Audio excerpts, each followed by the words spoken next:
जिस पुष्यमित्र शुंग नाम के ब्राह्मण ने वो आया, सम्राट बृहदत्त मौर्य की हत्या करके फैजाबाद आया, और फैजाबाद के 7 किलोमीटर का जो एरिया है फैजाबाद से, वहां पर उसने अयोध्या बनाया। और अभी जो मेरे पास जानकारी आ रही है कि उसने जानबूझकर पाटलिपुत्र में हत्या करने के बाद जानबूझकर साकेत चुना।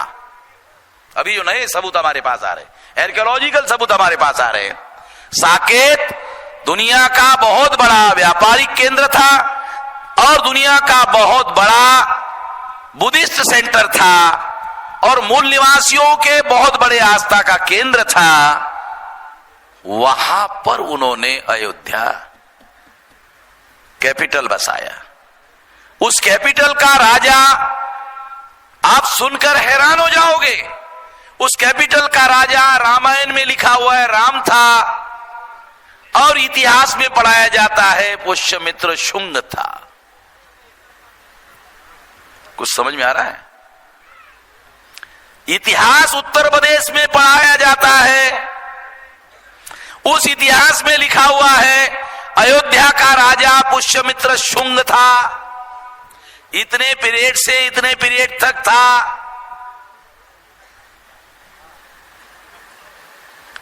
और रामायण में पढ़ा जाता है अयोध्या का राजा राम था। तो अयोध्या का राजा राम था, ये ऐसा कॉम्बिनेशन कैसे बना? तो महापंडित राहुल सांकृत्यायन, जो आजमगढ़ का केदारनाथ पांडे नाम का ब्राह्मण है, उसने वोल्गा से गंगा नाम का किताब लिखा। उस किताब में उन्होंने लिखा कि पुष्यमित्र शुंग के दरबार में वाल्मीकि राजकवि थे, और पुष्यमित्र शुंग को सामने रखकर उसने रामायण लिखी। रामायण का राम कोई और नहीं था, पुष्यमित्र शुंग ही था। दो बातें बता रहा हूं आप लोगों को। एक, मैंने पहले बताया अयोध्या राम जन्मभूमि नहीं है, तो फिर राम कौन है? तो बता रहा हूं राम कौन है। राम कोई और नहीं है, पुष्यमित्र शुंग ही राम है। राम का कोई आर्कियोलॉजिकल एविडेंस आज तक उपलब्ध नहीं हुआ, पुष्यमित्र शुंग का मिल रहा है। आर्कियोलॉजिकल एविडेंस नहीं मिल रहा है। देखो, इसको और डबल एविडेंस से प्रूव करता हूं, एक नहीं, सिंगल एविडेंस नहीं, डबल एविडेंस। राम की पत्नी का नाम रामायण में बताया सीता। तो हमने सोचा चलो यार, राम का आर्कियोलॉजिकल एविडेंस नहीं मिल रहा है, तो उसके पत्नी का अगर मिल जाता तो मान लेते राम हो गए। तो सीता का ढूंढने के लिए गए, तो सीता, उसका जो बाप है जनक, वो हल चला रहा था जमीन में, हल चलाते चलाते मिली। सीता का बायोलॉजिकल बर्थ नहीं है, राम का बायोलॉजिकल जन्म नहीं है। साइंटिफिक लैंग्वेज में सीता का बायोलॉजिकल बर्थ नहीं है, राम का बायोलॉजिकल बर्थ नहीं है। साइंटिफिक बात में, साइंटिफिक अर्थों में बता रहा हूं। दशरथ निमुत्रिक है, ऐसा ब्राह्मणों ने वाल्मीकि रामायण में लिखा। केरला के कोई व्यक्ति है यहां बोल रहे थे कि राम बड़ा अच्छा राजा था, बहुत अच्छा राजा था। हाँ, अच्छा था। मेरी अगर वो सुन रहे हैं तो उनको लगेगा हाँ बहुत अच्छा था, कितना अच्छा था। इतिहास पढ़ते वक्त क्रॉस एविडेंस ढूंढने पड़ते हैं। क्रॉस एविडेंस जब तक आप प्रूव नहीं कर सकते, तब तक वो बात मौलिक रूप से बराबर है नहीं मानी जा सकती। इतिहास पढ़ते वक्त ये ध्यान रखने का। मैं क्रॉस एविडेंस बता रहा हूं आप लोगों को, सामान्य एविडेंस नहीं। अगर राम का कोई आर्कियोलॉजिकल एविडेंस नहीं मिला, तो ब्राह्मण लोग ये जानते थे कि भविष्य में ये सवाल उठेगा, क्योंकि हम तो काल्पनिक बता रहे। फिर सवाल पूछेंगे, अरे बुद्ध का मिल रहा है, उसके पहले हुआ। वाल्मीकि रामायण में 2 श्लोक बुद्ध के विरोध में गाली गलौज है। नोमानी साहब, वाल्मीकि रामायण में 2 श्लोक है संस्कृत में, बुद्ध के विरोध में गाली गलौज है। यह एविडेंस इस बात को सिद्ध करता है कि वाल्मीकि ने जो रामायण लिखा वो बुद्धोत्तर है, यानी बुद्ध के बाद लिखा गया है। बराबर है विलास? रिकॉर्डेड बात है, प्रूव है। हिस्टोरियन मानते हैं कि रामायण बुद्धोत्तर कालीन रचना है। मैं भी यही कह रहा हूं कि रामायण बुद्धोत्तर है।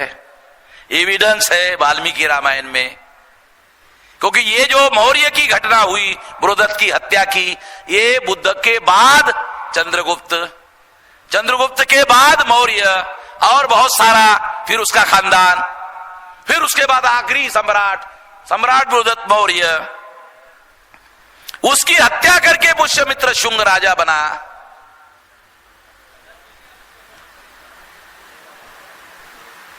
तो ये जो पुष्यमित्र शुंग है, उसके दरबार में वाल्मीकि राजकवि थे। जैसे विक्रमादित्य के दरबार में कालिदास राजकवि थे, वो भी संस्कृत का कवि था। उसने विक्रमादित्य को सामने रख के काव्य लिखा, और वाल्मीकि ने पुष्यमित्र शुंग को सामने रखकर काव्य लिखा। उस काव्य का नाम है रामायण। है बराबर है?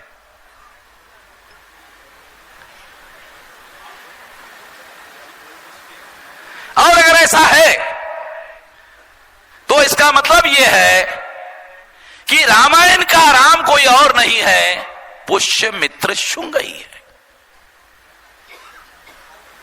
तो जो रामायण के अंदर काल्पनिक राम है, जिसका आर्कियोलॉजिकल एविडेंस मिल नहीं रहा है, वो इसलिए नहीं मिल रहा है क्योंकि राम कोई और नहीं है, पुष्यमित्र शुंग ही है। ये पुष्यमित्र शुंग कौन है? ब्राह्मण है।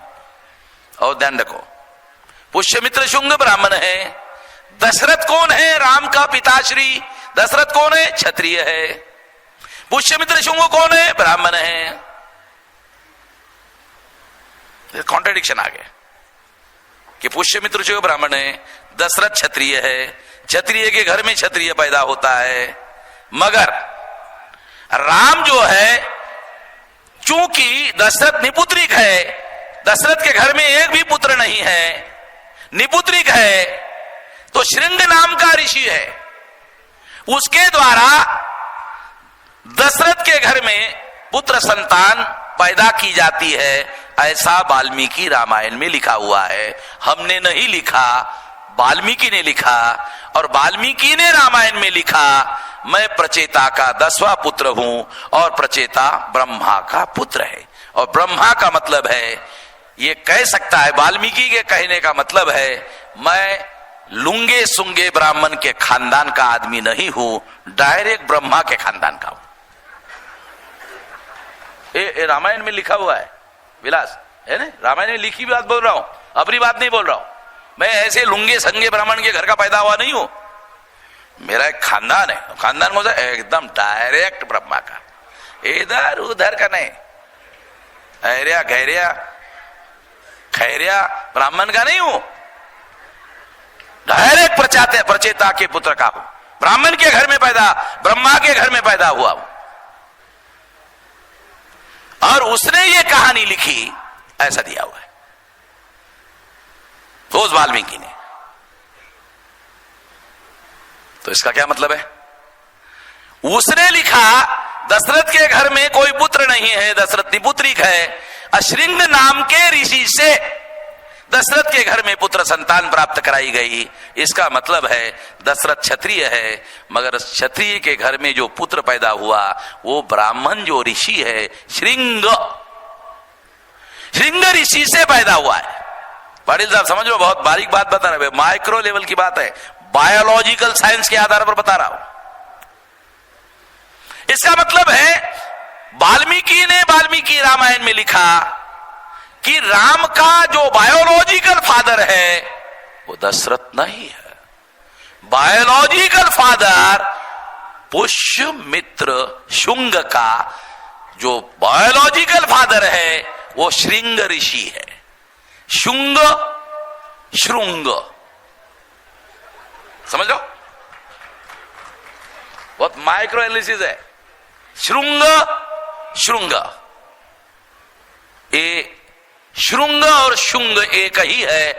ये ब्राह्मण को समझ में आता है और दूसरा वामन मेश्राम को समझ में आता है, बाकी किसी को समझ में नहीं आता। इतिहास में जो टर्मिनोलॉजी होती है उसका विश्लेषण कैसे किया जाए, भाषा शास्त्र का अर्थ कैसे निकाला जाए, शब्दों का अर्थ कैसे निकाला जाए, और शब्दों की उत्पत्ति कैसे होती है, और शब्दों की तोड़ कैसे होती है, शब्द कैसे टूटते हैं, शब्दों का अपभ्रंश कैसे होता है, इतना सारा इतिहास में आता है। मैं एक भी विषय का ज्ञाता नहीं हूं नमवानी साहब, मगर मैं अपने हिसाब से पंडित की पिटाई करने हद तक जानता हूं, फिर वो मेरे झंझट में नहीं पड़ते, इतना जानता हूं। और इसीलिए कोई ब्राह्मण, बल्कि गांधीधाम में एक हाई कोर्ट का लॉयर ब्राह्मण था, उसके बाद ब्राह्मण महासभा के लोग गए, कहा कि वामन मेश्राम के खिलाफ केस करना है। वो हाई कोर्ट के लॉयर ने, जो ब्राह्मण था, ब्राह्मण महासभा के लोगों को कहा, वामन मेश्राम को जानते हो कौन है? कहा कि नहीं, पहले जानो।